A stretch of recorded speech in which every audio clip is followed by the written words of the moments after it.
One of the most notable games of its era swings onto the VCS in this Atari archive.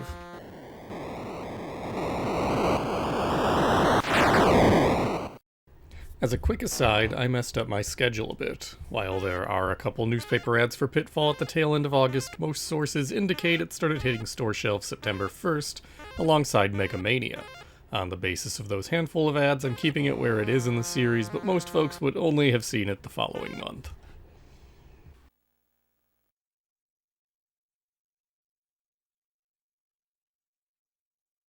We've looked at a series of huge game releases on the VCS in recent videos.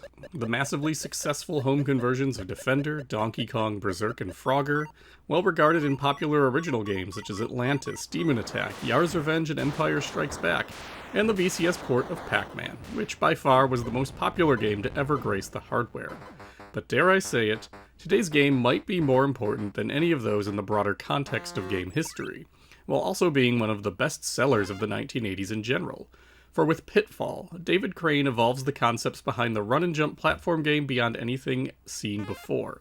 Moreover, it evolves the concepts of an adventure game, which heretofore had primarily been the domain of games such as Adventure, Superman, and Haunted House, and would soon include games in a similar vein as those like Sword Quest, Raiders of the Lost Ark, and E.T. In this game, you assume the role of Pitfall Harry, explorer and adventurer, as he dives into the jungle to seek out lost treasures. Functionally, the world is a giant loop consisting of 255 screens, and you have 20 minutes to collect all 32 treasures: diamond rings, gold bars, silver bars, and bags of money. Each screen has its own obstacles to contend with that can cost you one of your lives, such as swamps, quicksand, crocodiles, rattlesnakes, and fires. Other hazards, such as falling down a hole or getting hit by a barrel, cost you points. Some screens feature swinging vines that Harry can use to avoid obstacles, while others simply require you to refine your jumping and timing skills. But most notable is that it is impossible to finish this game if you only stick to the upper jungle route. To actually win, you need to make liberal use of the underground cavern, which will skip you ahead multiple screens at a time.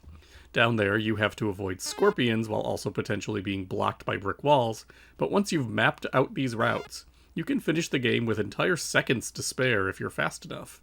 A perfect score of 114,000 points is entirely doable with enough practice and route memorization. There has been a great deal written about Pitfall in the decades since its release, and I will be pulling both from those sources as well as my 2017 correspondence with Crane. In an interview with the website Moving Media Life, Crane said Pitfall had two major inspirations: the recent hit film Raiders of the Lost Ark, which opens with hero Indiana Jones venturing through the jungle for lost treasure, and the animated shorts of Heckle and Jekyll, particularly one where the pair of magpies ran across the heads of alligators. But more than anything, he said it was driven by the VCS's limitations. Harry moving on a horizontal surface meant that some obstacles could be multiplexed, such as the crocodiles or barrels, while on other screens the second sprite under the console's definition could be taken up by an obstacle like a snake or fire. Furthermore, in a 2011 interview with Tristan Donovan for GameDeveloper.com, Crane said he had come up with the Running Man sprite used for Harry 2 years before the game's release, as he liked the idea of an in-game person who could run, jump, climb, and perform other actions at a time when most video games featured inanimate objects. He struggled to come up with a good way to incorporate this sprite into a game, but finally, one day after finishing another game project, he said he sat down and within 10 minutes had sketched out his running man going through a jungle collecting treasures. In a March 1983 interview published in several newspapers, Crane filled in a few more details. He indicated that he knew he wanted to do a multi-screen treasure hunting game in a jungle in about 5 minutes of planning, and from there he had to determine what that treasure would be and what sort of obstacles the player would need to deal with. And Crane told me that Pitfall was designed around the axiom attributed to Nolan Bushnell that games should be simple to learn and difficult to master. As such, Pitfall started out as a very linear experience, with Harry simply running from one screen to another avoiding obstacles, something he considered easy for someone to pick up and figure out. He felt this was too simple, so he added a second layer, the underground passages, and set them to skip 3 screens for each one traversed. This made Pitfall into a sort of maze, one where players had to be mindful that they could skip right past a treasure. Finally, he added the 20-minute timer, which forced players to map out a route that would let them collect all the treasures within the window. In short, as he put it, a lifetime to master. Preservationists have managed to find and dump a few work-in-progress builds of the game that give us a little more insight into its creation. An early build features a single life and some extra branch graphics in the treetops, along with different colors and a timer length. According to his interview with Scott Stilfen on AtariCompendium.com and another on GoodDealGames.com, this was how Crane had originally designed the game, and even toyed with this single life approach up to the week before its completion. But he ultimately added the extra lives after his coworkers complained it would be too difficult otherwise. He felt that the hardcore game players would be good enough to welcome the challenge, but eventually accepted that it would frustrate everyone else. Likewise, he explained that when Harry dies, his new life drops from those tally marks on the upper left as a visual indicator of both what they meant and where Harry's extra life came from. The code to implement this was likely the reason that extra branches were cut, so that he'd have enough space on the cartridge. Intriguingly, this build also includes 4 game variations, each with different map layouts.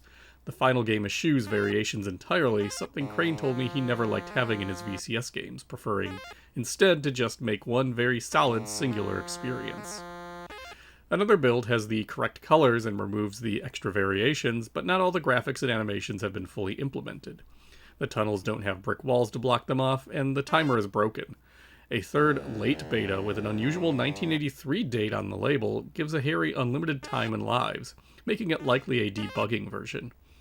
Thanks to these serendipitous finds, we can get a better sense of how Pitfall changed over the length of its extended development cycle. Atari Protos notes that it spanned 1981 and went into 1982 before its completion, a lengthy period at a time when most games were written within 3 to 6 months.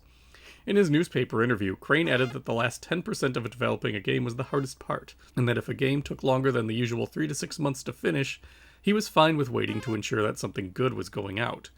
Based on the development period Pitfall had, he was likely alluding to the length of time it took to come out, as well as perhaps sniping at Atari's Christmas flop ET, which even then was known to have been slammed out in 6 weeks. There are some little things you can do to make the game a bit easier to manage. Since you always spawn on the left side of the screen, running to the left instead of the right can help you get through trickier screens by simply skipping past the obstacles if you die to them. If you're not concerned about your score, you can tank the rolling logs and just take the score hit if avoiding them puts you in a more difficult situation. Yet you shouldn't often find yourself in that scenario if you're careful. Pitfall feels good to play with responsive movement and pretty well-defined hitboxes, and most obstacles are operating on a timer for their movements and actions. The exceptions are really the scorpions that hang around the underground passages. These will always follow Harry to his present location, and are just wide enough that leaping over them takes very precise timing. This is actually pretty fair, given that the underground is really there for experienced players really aiming to complete the game within the time limit, and the scorpions present the greatest challenge in the game. The surface is no picnic either, as your biggest threats really come from the swamps and quicksand that expand and retract, and from the crocodiles. In both cases, some screens will generously provide you with a vine you can swing across with a cute rendition of Tarzan's famous yell, but further in, Crane takes away this safety net and forces you to approach these threats on your feet. Quick timing makes the swamps easier to deal with, provided you don't get hung up on a log, but the crocs require real precision and speed. They're mostly only safe to stand on while their mouths are closed, save for their eyes, a space just slightly larger than Harry's feet.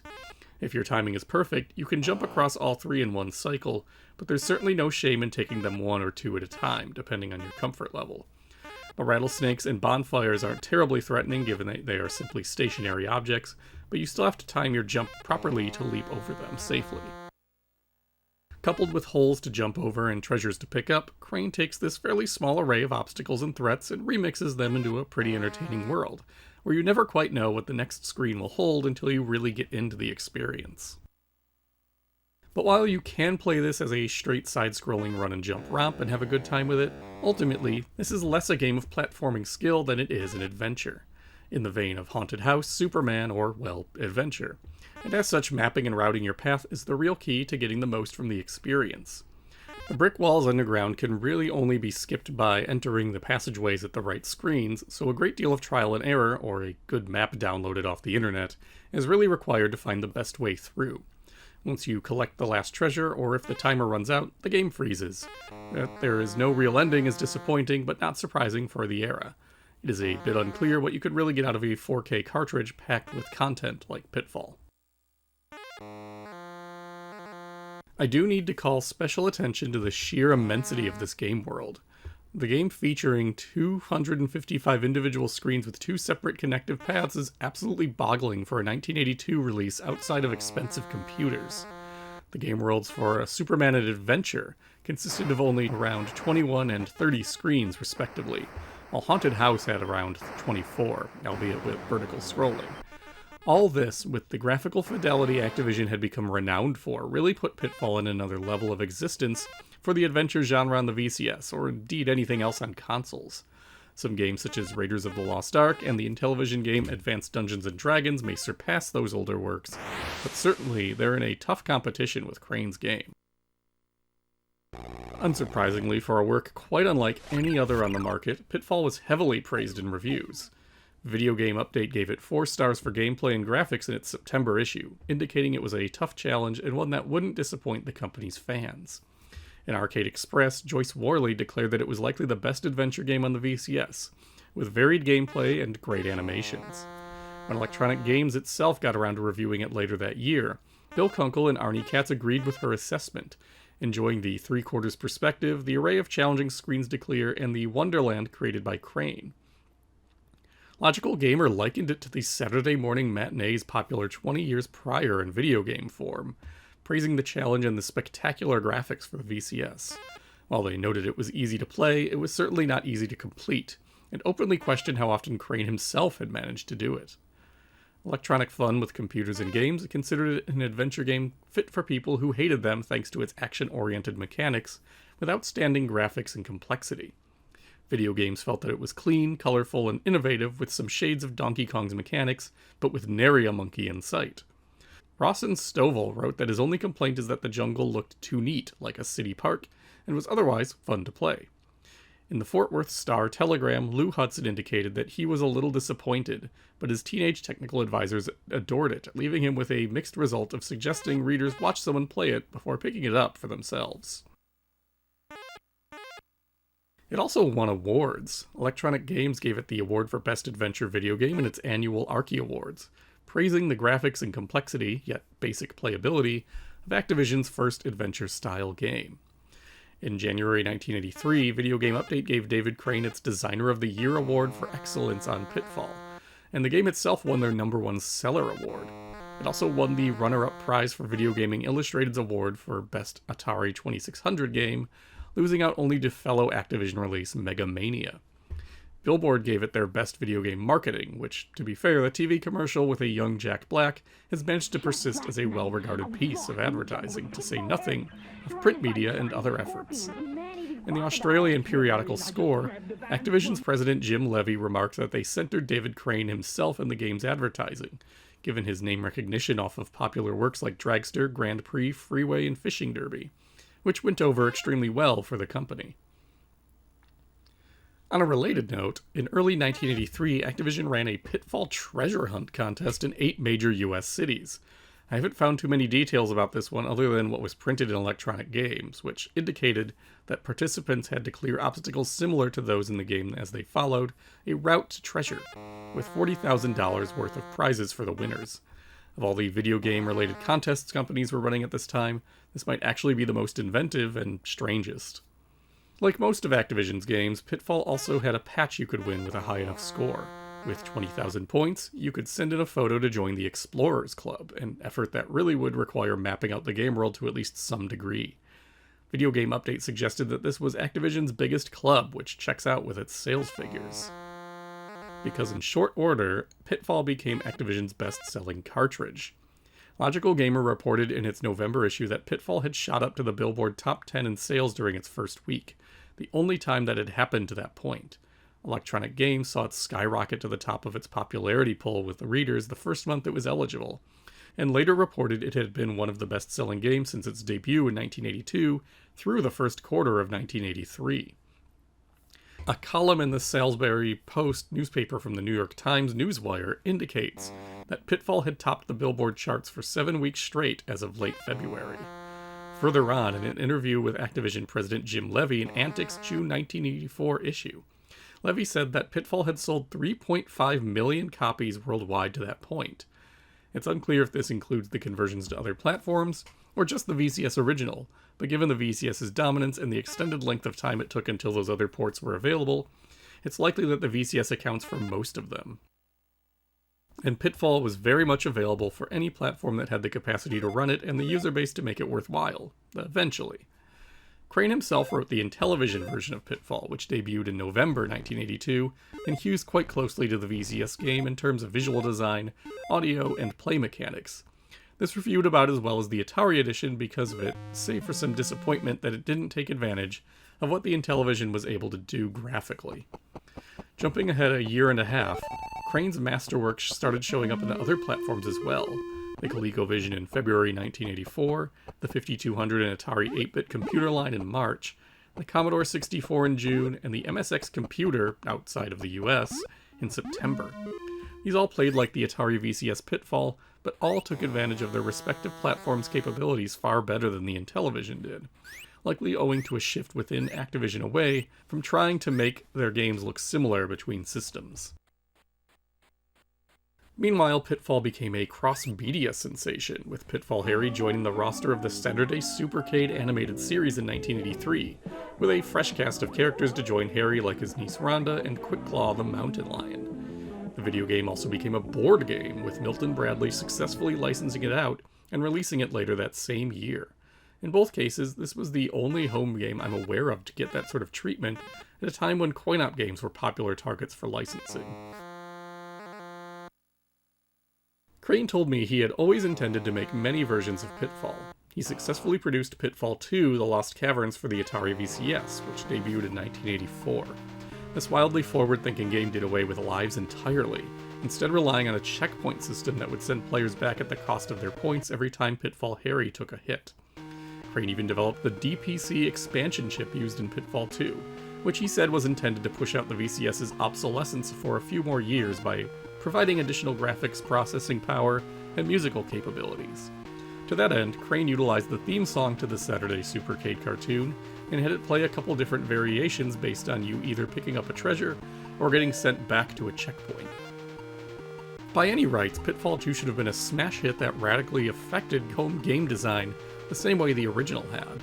Unfortunately, the market meltdown impacted Pitfall 2's sales, as well as the rest of Activision's line, and the company largely pulled back its console plans that year, only returning in 1985 with a pair of new games to test the waters, and again in the late 1980s when the VCS had found new life as a low-cost alternative to newer platforms. That said, Pitfall 2 did make the rounds off of the VCS. Versions were published for the Commodore 64, ColecoVision, and perhaps most notable, the Atari 5200 and 8-bit computer line, where programmer Mike Lorenzen adapted Crane's original code and had enough time left over to produce what he called Pitfall 3. Essentially, this was a second quest in the vein of later titles like Legend of Zelda. Lorenzen, by that point a former Atari developer who had moved to Activision, told IGN in 2023 that he had finished the port a month ahead of schedule and decided he wanted to do something original instead of just a straight translation, convincing himself that if the original game had 256 screens of unique challenges, he needed to do another 256 with another set of challenges. Working crushingly long 11-hour shifts and sleeping on his lab bench between them for short bursts, he completed and debugged the second quest in time for the Consumer Electronics Show, presumably the summer show as the port debuted September 1984. Activision's marketing arm was livid over this difference between the Lorenzen ports and all other versions of Pitfall 2, so the second quest wasn't advertised, save for a mention of that being the Adventurer's Edition in the credits scroll at the start of the game, and an offhand comment in the manual. Crane told me he had actually started work on designing an actual Pitfall 3 for the Commodore 64 when he chose to leave Activision after a management shakeup. He felt that the general gameplay loop of traveling between screens lent itself well to traversing broader worldscapes, going from a jungle to a city to a dock and onto the sea, for example, and this was all well beyond the VCS hardware. It is unclear if that was a concept he had in mind for Pitfall 3, but certainly the C64 was much more capable a machine. Activision and Crane did issue a 25-cent pamphlet around November 1984 with a little type-in program for the Commodore 64 called Programming Pitfall Harry. This essentially just had a little Harry running along the screen endlessly over the Pitfall logo, but Crane did include some notes on how you could modify the program to change Harry's speed and appearance. Pitfall Harry's Running Man base appears to have been reused for Crane's game Decathlon in 1983, and some of the adventuring concepts behind Pitfall do reappear in the 2021 VCS release Circus Convoy, developed by Crane and Gary Kitchen, which combines exploration, puzzles, and item usage with minigames that help you increase your score of stars.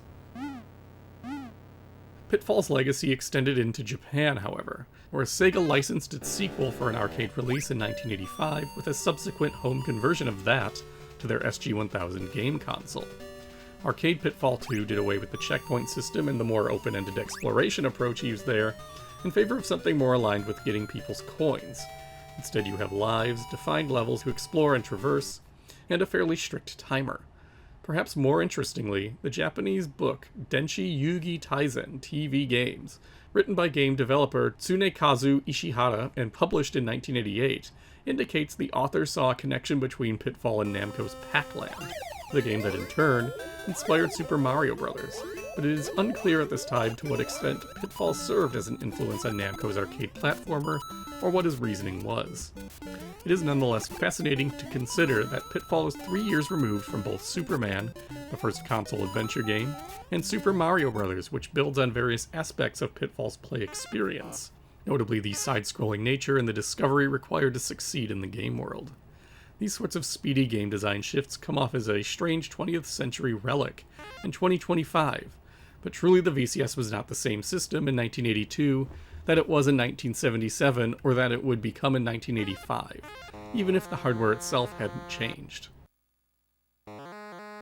For the continuing series itself, Micronix developed Super Pitfall for the Famicom and NES, an incredibly janky and punishing twist on Pitfall 2 that has recently been redeemed after a fashion by ROM hacks that make it less buggy and obtuse. Activision also nearly published an early and inscrutable Sunsoft game, Atlantis no Nazo in the West, as Super Pitfall 2 in 1989 before apparently thinking better of it. But Activision did return to the franchise during the company's 1990s revival, and even hit a rendition of the original Pitfall within the sequel Pitfall: The Mayan Adventure. What we can say for sure is that Pitfall influenced Coleco in its development of Tarzan, which debuted on the ColecoVision in 1984. The planned VCS version was completed but unreleased, though it was finally dumped and put online in 2024, thanks to the efforts of collector Atari Spot and the Video Game History Foundation.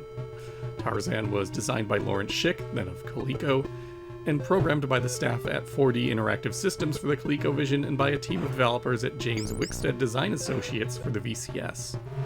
Todd Marshall, one of the VCS developers, remarked in an interview with Scott Stilfen that the JWDA team considered it their answer to Pitfall, an attitude seemingly shared by Coleco's own staff, with the overseer of the VCS version, Phil Tatarzinski, remarking that the VCS version felt better than Activision's game even in development.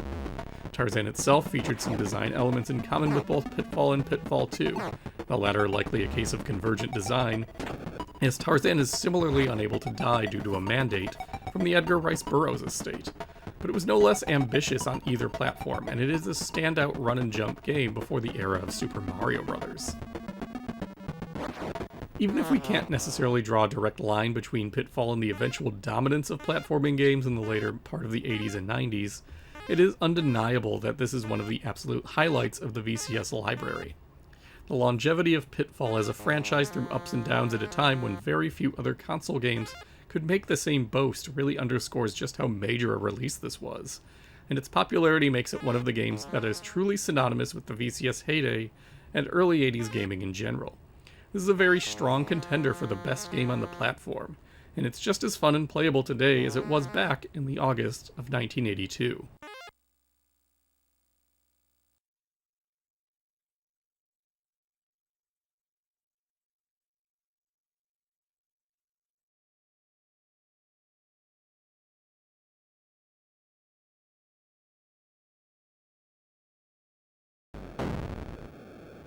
Next time, we trade cartridges for cassette tapes.